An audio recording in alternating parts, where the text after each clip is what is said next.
కోరుతున్నాను. మేము ఒక ఏడాది క్రితం వచ్చి దీనికి ఫౌండేషన్ ఇస్తాం. ఇవాళ ఇది కంప్లీట్ అయింది. ఒక్కసారి మీరు అందరూ నేను కోరుతున్నాను, తర్వాత అది మనందరం వెళ్ళేది కాదు, మహిళలకి పిల్లలకి మాత్రమే. అందుకని మనకున్న 100 బెడ్ అయితే ఇది 100 అన్నాం కానీ 100 కాదు, దీంట్లో 150 బెడ్లు కెపాసిటీ కల్పించాం. అంటే ఇప్పుడు హిందూపురం హాస్పిటల్ 250 బెడ్ల హాస్పిటల్ అయింది. నేను మిమ్మల్ని అందరినీ కోరుతున్నాను, వచ్చిన వాళ్ళందరినీ ఒకసారి లోనికి వెళ్ళి చూడండి. ఇది ఎలా ఉంది? కార్పొరేట్ హాస్పిటల్ కన్నా గొప్పగా ఉంది. ఎయిర్ కండిషన్ తో 8 మంది ఆడవాళ్ళు ఒక్కసారి డెలివరీ అవ్వచ్చు.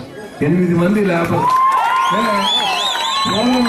పూర్వం అయితే ఆ చివరిలో తల బయటకు వచ్చినప్పుడు తీసుకెళ్లి కూర్చోబెట్టారు 3rd స్టేజ్. ఇప్పుడు అట్టగలరు మొదలవగానే అటెండెంట్ అమ్మతో గాని చెల్లితో గాని అయితే అక్కతో గాని వెళ్ళి ఆ డెలివరీ రూమ్ లో డెలివరీ అవ్వచ్చు.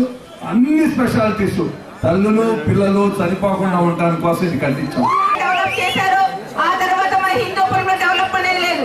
ఈ రోజు మన బాలయ్య అన్న వచ్చిన తర్వాత ఎక్కడ చూసినా మన హిందూపురం నియోజకవర్గంలో బాగా డెవలప్ కూడా చేశారనే విషయం ప్రతి ఒక్కరు కూడా మీరు గుర్తుపెట్టుకోవాలని కూడా కోరుకుంటున్నాం.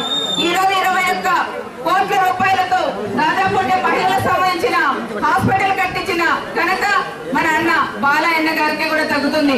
అంటే వాళ్ళందరికంటే మనం ముందున్నామంటే దానికి కారణం మన యువత.